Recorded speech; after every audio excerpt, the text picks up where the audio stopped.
Hey, I'm Richard Miller with Goldie May, and if you're a genealogist who really cares about maximizing efficiency, this video is for you. This might be true if you're doing forensic research or you're trying to maximize your client's hours or you're just working on your own research and want to maximize the hours you have available to research. If so, there are several features in Goldie May that can help you maximize your time and help you be super efficient in your research. I have Goldie May open here on the right of my main window. First off, research in Goldie May can be organized into projects, and you can also keep an automatic research log for each research project. So those two features can really help you, and there are separate videos about those two features. But where Goldie May really shines for efficiency is in the following ways. This innocuous looking search icon is a powerful search tool for finding collections from various providers. So it currently includes FamilySearch collections plus newspapers from GenealogyBank, Storied, and Chronicling America.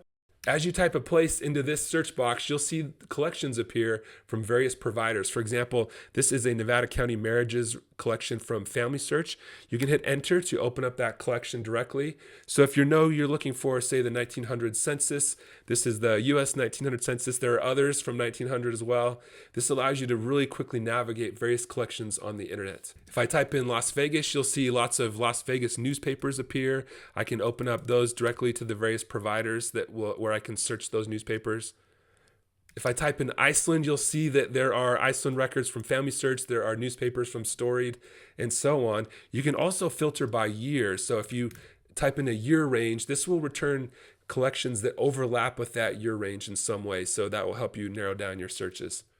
If you type in a search such as Thailand that does not return any results from Goldie May, you can still run that same search across other providers. So I could open up the Ancestry Card Catalog for Thailand, or I could open up the FamilySearch Catalog for Thailand, FamilySearch Images for Thailand. So this allows me to stop all the navigating and typing that I might have done in the past by coming up with one search that I'm going to run across multiple providers, and then that kind of kicks off my research.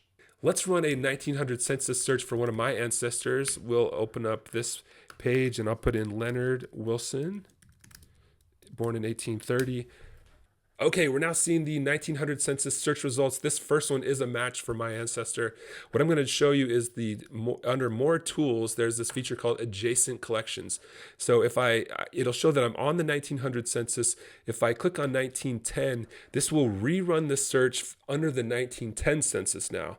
So this will move forward 10 years in the life of Leonard Wilson, and I'll see that he's still in Madison, Iowa. I can continue to jump decade by decade through each of the searches and track where he's gone. He happens to be the first result in several of these. This works for the US Census, for Canada, for the UK, for various French, Danish, etc. censuses.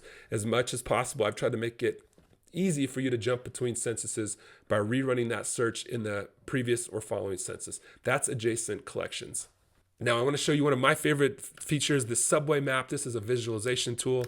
I'll open up my ancestor Leonard in FamilySearch, and this will cause his life to be plotted on the subway map. This is showing the places he lived and then the years of his life, and the dots along the line represent points from the FamilySearch tree of where he lived.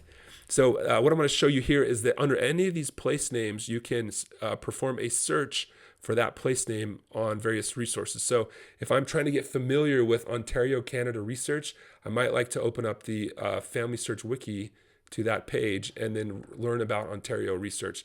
I can also open up, for example, Bureau County, Illinois on the FamilySearch Wiki or the FamilySearch Catalog. And there's various resources from various providers that you can quickly open. You no longer have to go to the FamilySearch Wiki or the catalog and type in those names separately. It's going to pull those up for you automatically when you click. I want to show you too that if you open up hints on the Goldie May subway map, this suggests certain collections that this person might appear in. So for example, if he was living in York County, Ontario, Canada, and then he moved to Putnam County, Illinois, he might still appear in the 1842 Canada census, or he might appear in these Illinois censuses or the 1840 US censuses. So these are all censuses I'd want to check. I can click on the link to open up a search for him in that particular census. It's going to pre-fill the census with his name, his birth year, and kick off the search for me. So it's an easy way to check for collections that he might appear in. These elongated hints are for newspapers that ran in the area at the time he was living there, so I might want to check those as well. One last feature for efficiency on the subway map is boundary changes. If you've ever used the Atlas of Historical County Boundaries database, this is plotting that data into the subway map so you can see at a glance that there are certain changes that happen to Putnam County. As you hover over any of these gray lines, you'll see what changes happen to the county. Or if you're in the state-by-state mode, you can see if there are any changes to the state that might affect where your ancestor lived or where the records might be now. Last of all, if you have pulled up a source linker page in FamilySearch where you're about to attach this 1830 census to the family tree, if you've been here before, then you know that the process is to click compare and then add and then attach if you've decided that this record is a match for the family on the right. Another feature in Goldie May is if you open the search bar, and I haven't performed a search yet, you'll see this option to attach record on the source linker. If I click this will do the clicking for me. So my hand is off the keyboard and it's going to go through and just finish the attachment for me so I don't have to do all the clicking I might have done. All right, those are various ways that Goldie May can hopefully make your research extra efficient. These are features that are available in Goldie May Plus subscriptions, and I hope they're super useful to you.